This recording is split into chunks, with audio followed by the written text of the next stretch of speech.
Let's talk about real estate scams and how you can avoid them.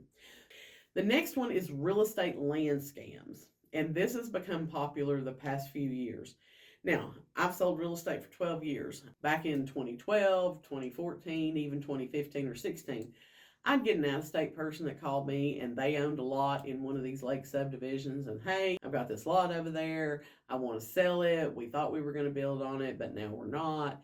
And I'd just take their word for it. What's your email address? What are we going to list it at?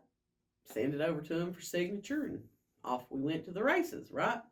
Now, people are doing this scam where they contact you either by email, text, maybe sometimes by phone, and they pretend to be the owner of a piece of land or a vacant lot in a subdivision.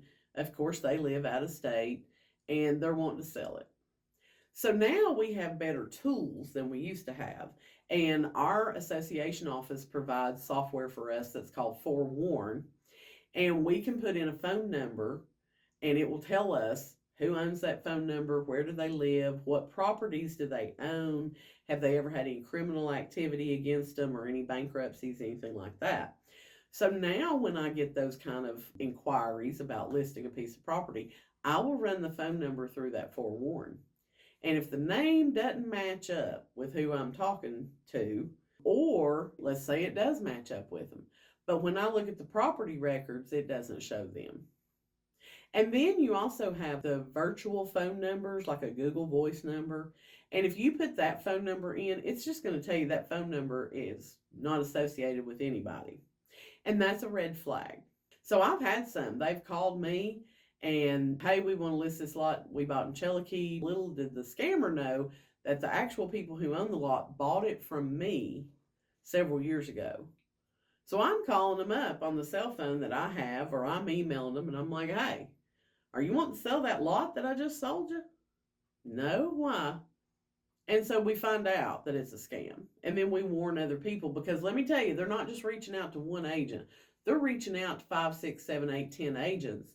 And whoever will take the bait, that's who they're going with. So I actually had an instance where there was a lot listed for sale over in Chelaque, lakefront lot, gorgeous lot. I was very familiar with it. And the person that owned that lot actually lived in the house next door to it. I don't know what happened with this agent that listed it. She did everything by email. The last name on the documents didn't even match up to the actual seller's name. They had a last name that had like 2 parts to it. And so the last names didn't match up. Now you tell me that if you're the actual seller of that property and your last name is misspelled on the contract, you're not going to call the agent and say something to them? Most people are pretty anal about their names being right. So anyway, she listed this piece of property. I was shocked when I saw it go on the market because I'm like, I'm kind of hurt they didn't call me to list that lot because, that's my jam over there in Chelaque. Be that as it may, it went under contract fairly quickly. Well, then it came back on the market. A couple of days later, the sellers called me. The real sellers, the people who live in the house next door, because the realtor who had listed it apparently had not been out to the lot yet. And I don't know how she got photos, if she sent somebody else out there to get them or what, but she went out to put a sign up on it and to walk the lot herself.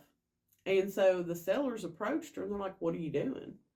She's like, oh, I listed this lot for sale. And they're like, no, you didn't. We own this lot. And I was a little shocked at the way they said the agent reacted. Like, she said she was going to have to go home and investigate that. Okay, they're showing you their driver's license. This is who we are. We own this lot. So they called me just in an absolute panic, in an uproar, wanting to know what the crap was going on. They thought the realtor was a scammer. They thought that she was just trying to sell a piece of property and take the money. So I had to explain this whole thing to them. But anyway, long story short, I reached out to the other agent, was like, look, I know these people personally. They don't have the lot listed. You need to look at your paperwork because even the last name is not correct on your paperwork. And they would have pointed that out to you. So she ended up pulling it off the market, but my sellers were just like, so what would happen if it got sold and we never knew about it? And I said, well, you'd have still owned it. Because at the end of the day, it would have been proven that you didn't sign off on it. But I said, it would have been a headache for sure. So if you own vacant land, just know that that is now a scam going around. We talk about it in the office quite often and talk about ways that you can prevent listing and selling a piece of land for the wrong person. So just think about these scams, maybe save the video so you can watch it later and make a brief note of them, because there's so many scammers in the world today. They're always coming up with new ways to try to steal your hard-earned money.